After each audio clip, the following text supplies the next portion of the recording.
Ketika pandemi coronavirus memaksa jutaan orang di dunia untuk tinggal di rumah selama 2 bulan terakhir, Zoom menjadi layanan video meeting pilihan. Peserta rapat harian di platform ini berkembang pesat dari 10 juta di bulan Desember 2019 menjadi 200 juta di bulan Maret 2020 dan menjadi 300 juta di bulan April. Dengan popularitas itu, bagaimana tidak, resiko privasi Zoom telah menjadi perhatian banyak orang. Dari fitur bawaan attention tracking hingga kasus yang akhir-akhir ini meningkat disebut dengan Zoom bombing, yaitu masuknya seorang peserta yang tidak dikenal atau tidak diundang ke dalam rapat dan mengganggu jalannya rapat, biasanya dengan konten penuh kebencian, bersifat rasis, maupun mengandung pornografi. Dengan demikian, praktik keamanan Zoom tengah menarik lebih banyak perhatian lagi. Bersama-sama dengan setidaknya 3 tuntutan hukum yang telah menyerang perusahaan ini.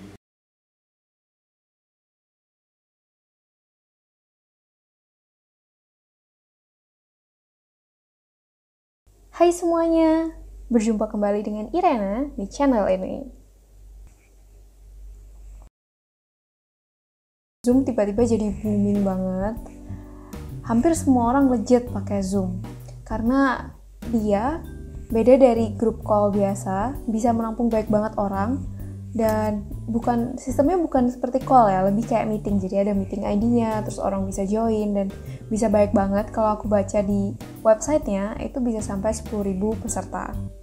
Akhir-akhir ini aku sering banget dengar berita kayak ada intruders atau kayak orang tiba-tiba masuk ke meeting yang nggak diundang dan ya pokoknya bertindak yang aneh lah, mengganggu jalannya meeting. Peristiwa ini akhirnya aku pelajarin dinamakan Zoom bombing. Karena aku penasaran kan bisa separah apa dan kenapa, sebaik atau seburuk apakah sistem security dan privasi Zoom.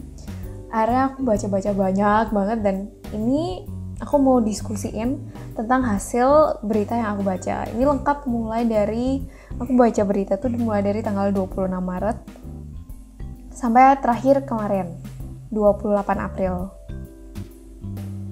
Jadi ternyata di tanggal 26 Maret itu udah ada satu institusi yang coba menginvestigasi, namanya Motherboard, dan mereka akhirnya mengetahui bahwa Zoom yang aplikasi versi iOS mengirimkan data analisis atau punya data collection features ke Facebook, bahkan untuk pengguna Zoom yang nggak punya akun Facebook. That's bad. Tapi sejauh apa di sini tuh belum diketahui. Akhirnya keesokan harinya tanggal 27 Maret, Zoom itu ternyata langsung menanggapi investigasi oleh Motherboard ini dengan menghapus data collection features-nya. Pihak Zoom pun menjelaskan bahwa data-data yang dikirimkan ke Facebook itu bukan personal information, bukan informasi personal, tapi lebih ke device-nya apa, OS-nya apa, versi apa, atau mungkin time zone-nya. Kemudian berlanjut di tanggal 30 Maret. Nah, yang ini tuh banyak banget kasusnya. Jadi di tanggal 30 Maret ini Zoom bombing pertama dilaporkan dan dia mengganggu sebuah kelas. Jadi ada hacker yang masuk ke sebuah kelas untuk belajar, kayak zaman sekarang kan kelas online gitu gara-gara nggak bisa masuk sekolah. Dan akhirnya dia si hacker ini menampilkan gambar swastika. Sehingga akhirnya FBI tergelitik untuk meneliti lanjut tentang security Zoom. Di tanggal yang sama, 30 Maret, Zoom pun menerima sebuah surat dari New York Attorney General, Letitia James, yang menggarisbawahi tentang kerentanan privasi Zoom. Jadi mau ngingetin aja gitu kan. Di tanggal yang sama, terjadi juga first class action lawsuit filed. Maksudnya adalah gugatan pertama, dan ini gugatan perwakilan atau class action lawsuit. Itu maksudnya kayak satu orang yang menggugat Zoom, tapi mewakili sekelompok orang yang mempunyai kepentingan hukum yang sama. Di sini gugatannya adalah Zoom violated California's new data protection law by not obtaining proper consent from users about the transfer of their Zoom data to Facebook. Jadi Zoom ini telah menyalahi peraturan California dengan mengupload data pengguna ke Facebook. Di hari yang sama juga, akhirnya ketahuan banyak bugs lainnya. Misalnya, ada berita yang menyatakan bahwa Zoom ini bisa, yang versi Windows ya, atau laptop, PC, bisa ngelihat Windows passwordnya. Jadi kalau misalnya kita punya laptop atau PC terus di password, kalau misalnya ada hacker, itu bisa lewat akun Zoom ngelihat password Windows kita. Nah, karena penasaran, akhirnya aku cari lebih. Ada satu kasusnya ternyata dengan cara link. Jadi di Zoom kan ada video call, terus ada chat. Dan dari chatnya ini ada sebuah link yang dikirimin sama orang atau mungkin hackersnya. Dan ketika itu diklik, kita perlu masukin password Windows atau password laptop kita untuk membuka link itu. Dan dari situ hackersnya bisa tahu passwordnya itu apa. Dan juga salah seorang dari yang dulunya NSA hacker, former NSA hacker, mengatakan bahwa Zoom ini ada celah untuk hacker bisa mengambil alih mikrofon atau webcam usernya. Dan bahkan bisa juga nge-root akses on macOS. Wow. Oke. Masih di tanggal yang sama, 30 Maret, sebuah institusi lainnya yang namanya The Intercept melakukan investigasi yang menemukan bahwa Zoom ini ternyata gak beneran pakai end-to-end encryption. Jadi yang namanya end-to-end encryption adalah ketika misalnya kita berkomunikasi dengan seseorang atau misalnya si A berkomunikasi dengan si B, maka datanya itu di-encrypt atau kayak dikasih kapsul, dikasih selebung. Jadi ketika sampai di B tujuannya, itu masih pakai selubung itu dan orang-orang yang ngelewatin, benda-benda yang dilewatin itu nggak bisa ngelihat ini tuh apa isinya. Jadi end-to-end encryption. Yang bisa ngedecrypt adalah ya penerimanya ini aja. Tapi di sini investigasi The Intercept mengatakan bahwa Zoom itu nggak bener-bener pakai end-to-end encryption. Jadi bisa aja di tengah itu ada yang bisa ngelihat gitu. Ada third party yang bisa ngedecrypt. Dan salah satu juru bicara Zoom nampak membenarkan hal ini karena dia bilang ya sebenarnya nggak bisa bener-bener ngelakuin end-to-end encryption buat video meeting yang banyak orang kayak gitu kan, sistemnya dia ada meeting ID terus orang bisa masuk kayak gitu kan. Dan itu katanya ya agak nggak memungkinkan untuk bener-bener bisa bikin end-to-end encryption. Beda kalau misalnya kayak chat WhatsApp yang person to person, itu lebih mungkin bisa pakai end-to-end encryption. Oke, jadi itu untuk berita-berita di bulan Maret. Sebelum lanjut, jangan lupa subscribe. Di tanggal 1 April, SpaceX atau perusahaan milik Elon Musk's SpaceX Rocket Company prohibited employees from using Zoom. Jadi dia udah melarang employee-nya atau pekerjanya menggunakan Zoom. Investigasi oleh Motherboard yang pertama tadi, yang mengungkapkan bahwa Zoom mengirim data ke Facebook, itu dilanjutkan dan akhirnya Motherboard ini menemukan info lainnya, yaitu informasi pengguna Zoom seperti alamat email dan foto itu bisa bocor ke orang lain. Jadi kalau bocor pasti ada celahnya ya.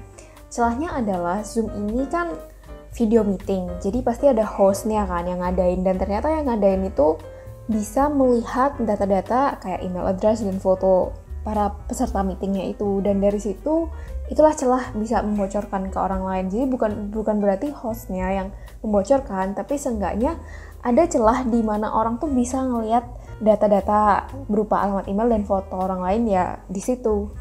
CEO perusahaan ini yang bernama Eric Yuan akhirnya minta maaf kepada publik dalam sebuah blog post, dan dia bersumpah kayak swear vowed to improve security. Salah satu rencananya adalah menambahkan yang namanya waiting rooms atau ruang tunggu, jadi gak bisa langsung masuk ke meeting, ada ruang tunggunya dulu, dan juga password protection for every meeting. Dulu meeting di Zoom itu biasanya cuma ada meeting ID-nya aja, jadi kalau orang udah punya meeting ID-nya tuh bisa masuk, tapi sekarang harus ada password-nya lagi. Investigasi lain oleh New York Times mengatakan bahwa Zoom ini punya feature data mining, yang bisa menjadi celah untuk orang itu diam-diam ngelihat profil LinkedIn orang lain. Wow, oke. Agak kayak stalking gitu mungkin ya. Wow, that's crazy. Kayak apa ya, celahnya ini bisa ke banyak orang gitu loh. I mean, it's not like a rocket science hacking. I think memang banyak celahnya. Tapi ini menurut pandangan aku ya. Jadi mari kita baca yang lainnya, kumpulan-kumpulan berita ini. Investigasi lainnya oleh Motherboard, jadi Motherboard ini gencar banget ya melakukan investigasi, mengatakan bahwa ada sekelompok yang namanya 8chan, kayak gini tulisannya. Jadi 8chan forum users had planned to hijack the Zoom calls of a Jewish school in Philadelphia in an anti-Semitic Zoom bombing campaign. Wow, bisa tahu sampai ini baru kayak planning to hijack, belum di hijack beneran. Jadi grup 8chan ini berencana untuk menghack sebuah sekolah Yahudi. Dan di hari yang sama, tanggal 2 April, di sini aku nemu berita lagi bahwa ternyata ada automated tool atau bot, kayak pernah nggak sih pakai kayak di Google random number generator, something like that. Di sini ada penelitian oleh sekelompok security researchers, emang peneliti yang fokus ke cyber security. Mereka menemukan ada satu automated tool yang bisa menemukan 100 Zoom meeting ID dalam 1 jam. Jadi kalau misalnya 24 jam bisa 2400 Zoom meeting. Wow. Yang nggak diprotek oleh password. Jadi kayak misalnya di random number generator terus keluar angkanya, kalau misalnya kita masukin ke Zoom ya udah bisa aja join meeting langsung kayak gitu. Dan tingkat keberhasilannya untuk benar-benar bisa menembus itu 14%. Ini lumayan besar ya. Kalau misalnya buat kayak tingkat kebocoran, ini lumayan besar. Di tanggal 3 April, Pico and Zavare LLP, ini asing buat aku, tapi waktu aku cari, mereka itu lawyer in Washington DC, United States. Jadi pengacara. Mereka mengajukan gugatan kedua, yang tadi pertama, sekarang yang kedua, sama ini class action lawsuit alias gugatan berkelompok yang menggugat bahwa Zoom telah mengunggah personal information ke Facebook. Dan Zoom meminta maaf lagi. In the direct response, Yuan said publicly, CEO-nya ngomong lagi, "We recognize that we can do better with our encryption design." Kita tahu bahwa sebenarnya kita bisa meningkatkan desain enkripsi kami. CNET dan The New York Times akhirnya menemukan bahwa social media platform lainnya kayak Twitter dan Instagram itu kerap kali dipakai buat mengumpulkan hacker-hacker terus mengorganize yang namanya Zoom Raids. Jadi kalau satu Zoom bombing, kalau banyak tuh Zoom Raids. Jadi di dalam Zoom Raids ini mereka pengen bareng-bareng nge-hack Zoom. Masih di tanggal yang sama, sebuah investigasi oleh The Washington Post dan menemukan bahwa banyak sekali record atau rekaman dari video meeting ini tuh dibiarkan bebas aja tanpa terproteksi di internet. Jadi semua orang bisa lihat. Dan bahayanya adalah kalau misalnya ada, ya hampir semua video meeting itu bahaya karena bersifat personal kan biasanya. Misalnya di sini mereka fokusnya adalah di private therapy sessions, telehealth training calls, terus small business meetings that discuss private company financial statements, and elementary school classes with student information exposed. Oh, jadi anak-anaknya kasihan juga ya. Bahaya banget kalau misalnya data-data anak kecil ini udah ditemukan, itu kan biasanya sering mengarah ke kayak penculikan lah, atau misalnya ransom. Di tanggal 4 April, setelah banyak kejadian di tanggal 3 April itu, akhirnya Eric Yuan meminta maaf lagi. Dia bilang, aku benar-benar kacau banget jadi CEO, dan kita perlu untuk memenangkan kepercayaan customer lagi. Di interview dengan Wall Street ini, Yuan juga mengungkapkan bahwa dia memang mengalami kesusahan yang cukup tinggi tingkat tekanannya, karena gara-gara pandemi ini kan langsung semua orang pakai Zoom gitu. Di tanggal 5, mereka bilang, certain meetings were allowed to connect to system in China where they should not have been able to connect. Jadi ada beberapa meeting yang terkoneksi dengan sistem di Cina, padahal seharusnya itu nggak connect gitu. Di tanggal 6, gugatan ketiga Zoom. Ada 3 gugatan terkait masalah-masalah keamanan Zoom. Yang pertama adalah Facebook data sharing-nya. Yang kedua, kegagalan dalam sistem end-to-end encryption. Dan yang ketiga adalah kerentanan Zoom ini terhadap serangan hackers dalam mengambil alih webcams.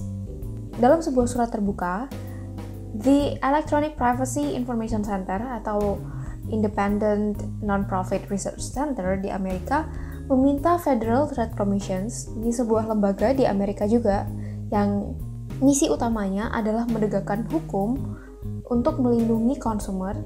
Jadi Epic ini meminta FTC untuk menginvestigasi Zoom dan isu privasinya. Respon Zoom adalah berusaha untuk menumbuhkan kepercayaan lagi dengan cara mempekerjakan Bruce Mehlman, mantan asisten sekretaris perdagangan untuk kebijakan teknologi dulu di bawah Presiden George Bush. Dan ini yang paling sesuatu banget menurutku. Jadi Six Guild atau sebuah cyber security company, mereka menemukan bahwa ada kurang lebih 352 akun Zoom yang ketemu di dark web, jadi di-expose di dark web. Dark web itu apa?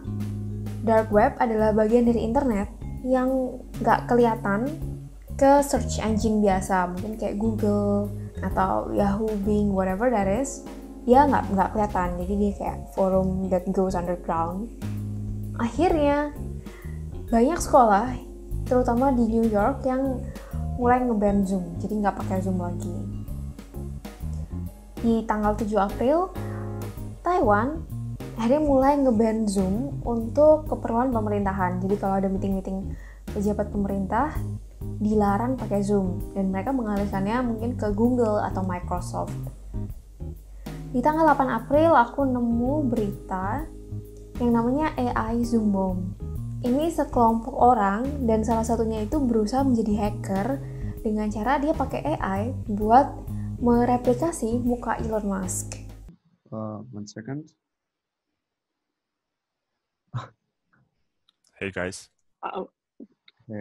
I'm Elon Musk. Yes. Looks like I got into the wrong conference in Zoom.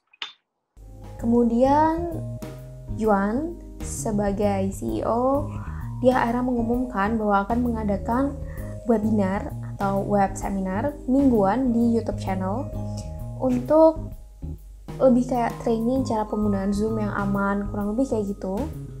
Dan dia mengumumkan bahwa Zoom akan menghapuskan attention tracking feature mereka. Untuk yang belum tahu, Zoom ini dulu punya fitur yang namanya attention tracking. Jadi host itu bisa ngelihat peserta-peserta meeting mana aja yang waktu meeting itu nggak lagi buka Zoom. Jadi misalnya udah buka Zoom terus buka tab yang lain, itu kelihatan gitu loh. Dan itu sangat melanggar privasi menurut banyak orang. Jadi akhirnya akan dihapuskan, dan udah dihapuskan. Terus kalau misalnya lagi video meeting di Zoom, itu biasanya di atasnya, di atas tab-nya, itu kelihatan meeting ID-nya. Dan mulai tanggal 8 April ini dihapuskan, jadi nggak kelihatan. Jadi kalau misalnya ada yang nge-screenshot, itu nggak kelihatan meeting ID-nya. Efektif sejak 5 April, Zoom telah membuat yang namanya waiting room, dan ini ditujukan lebih ke classroom. Para guru bisa melihat siapa aja yang mau masuk, dipilihin, yang dibolehin masuk baru boleh masuk kayak gitu. Dan ini pakai password. Dengan adanya isu-isu seperti ini, akhirnya hackers di seluruh dunia mulai banyak yang menjadi bounty hunter. Bounty hunter itu apa? Aku sih ingatnya kalau nggak Cowboy Bebop, Alita the Battle Angel. Jadi banyak hacker yang pengen menjadi bounty hunter yang untuk mencari celah Zoom ini di mana, dan Zoom bakal membayar mereka. Kemudian Google nge-ban Zoom. Dalam sebuah email ke BuzzFeed, Google menyatakan bahwa Zoom itu nggak memenuhi standar keamanan untuk berkomunikasi antar pekerja. Jadi akhirnya pekerja Google atau staff Google nggak boleh pakai Zoom buat meeting mereka. Kemudian, salah satu shareholdernya Zoom, Michael Drew, menggugat Zoom karena merasa sistem keamanannya kurang serta nggak beneran pakai end-to-end encryption seperti yang digembar-gemborkan. Di tanggal 9 April, pemerintah Jerman melarang penggunaan Zoom untuk mendiskusikan hal-hal yang berhubungan dengan kepemerintahan. Kemudian banyak guru-guru di Singapura yang mulai meninggalkan Zoom juga. Serta Senat Amerika Serikat juga mulai meninggalkan Zoom. Lalu Pentagon juga mulai membatasi penggunaan Zoom. Nah, kalau tadi baru ditemukan 352 akun Zoom di dark web, di tanggal 13 April ini udah ketemu 500.000 akun Zoom. Wow. Gimana cara Siebel mengetahui bahwa ada 500.000 akun Zoom di dark web ini? Dengan cara mereka berusaha untuk membelinya dari hacker forum. Untuk 500.000 akun, mereka membayar $0,002, yang kalau aku hitung-hitung dirupiahkan, itu kurang lebih Rp31 per akun. Murah banget. Di tanggal 14 April, Zoom mengumumkan bahwa mulai tanggal 18 April mereka akan punya satu option untuk akun yang berbayar, supaya mereka bisa milih server mana yang mau mereka pakai dalam sebuah meeting. Di tanggal 15 April, ada hacker yang menemukan cara membobol Windows lewat Zoom, dan akses pengetahuan dia ini, dia jual di deep web seharga $500.000. Di tanggal 16 April, seorang security researchers menemukan cara untuk mengakses dan mendownload video rekaman meeting dari sebuah link yang nggak terproteksi. Sehingga Zoom langsung mengubah kebijakannya. Sekarang tiap kali mau mengupload video meeting ke internet atau ke cloud, harus di password.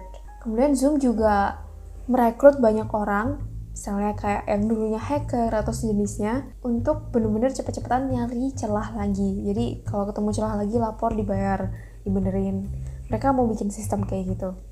Di tanggal 20 April, mantan engineer Dropbox yang merupakan partner Zoom juga, menyatakan bahwa sebenarnya Zoom tahu dia punya beberapa security issues.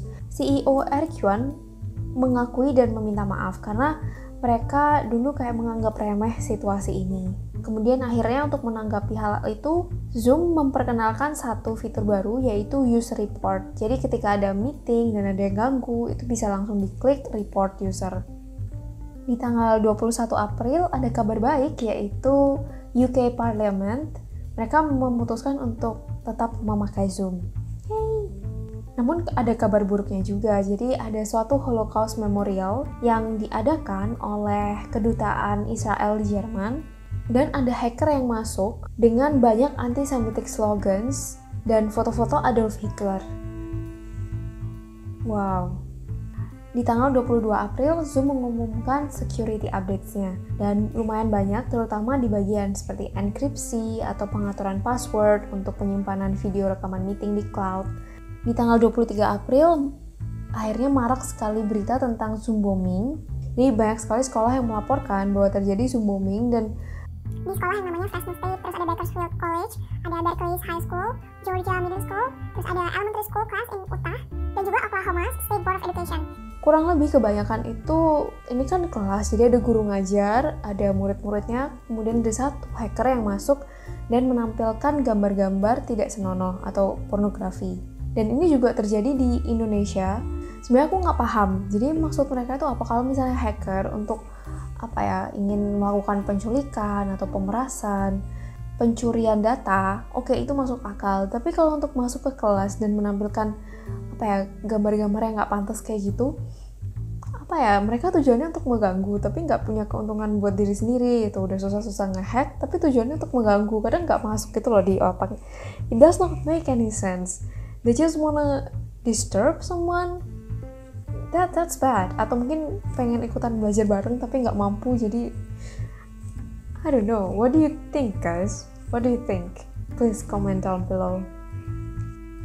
Di tanggal 28 April, jadi ini artikel terakhir yang aku baca dari kurang lebih 60-an artikel untuk memahami lebih tentang Zoom. Di sini Intel melaporkan bahwa Zoom ini bisa jadi vulnerable atau rentan terhadap adanya mata-mata untuk bisa masuk dan melihat apa yang terjadi. Jadi teman-teman, kurang lebih itu semua kasus-kasus yang aku temuin tentang Zoom di internet. Kalau misalnya ada yang tahu kasus lainnya, boleh langsung komen, atau mungkin kalian pernah ada di kelas atau meeting yang ada hackersnya, bisa langsung komen aja. Dan aku pengen berbagi tips gimana caranya supaya bisa tetap pakai Zoom dan aman. Karena ya tidak bisa mengelak bahwa Zoom ini aplikasi yang cukup praktis untuk bertemu dengan banyak orang. Because social distancing does not mean we're not socializing, right? And this is a great place for socializing. Tips yang pertama adalah jangan lupa kasih password di semua meeting kalian. Yang kedua, sebisa mungkin pakai meeting ID yang disposable. Jadi yang cuman sekali aja pakai, bukan meeting ID yang bisa terus-terusan dipakai. Yang ketiga, kalau misalnya kalian pakai Zoom untuk dua kepentingan berbeda, yang satu buat socializing, yang satu buat kerja, sekolah, atau meeting, itu sebisa mungkin dibedakan. Karena host kalian itu bisa ngelihat data-data kalian, termasuk chat-chatnya, dan akan lebih enak aja kalau misalnya kalian bedain antara yang dipakai buat telepon teman sama yang buat kerja, supaya nggak kecampur-campur. Siapa tahu kan pengen, si bos itu, atau kayak, guru ini, gitu. Jadi ada di dua tempat yang terpisah. Okay, alright, thank you for watching. Kalau menurut kalian video ini berguna, jangan lupa subscribe, like, and share it to everyone that you love. Bye, see you in the next videos.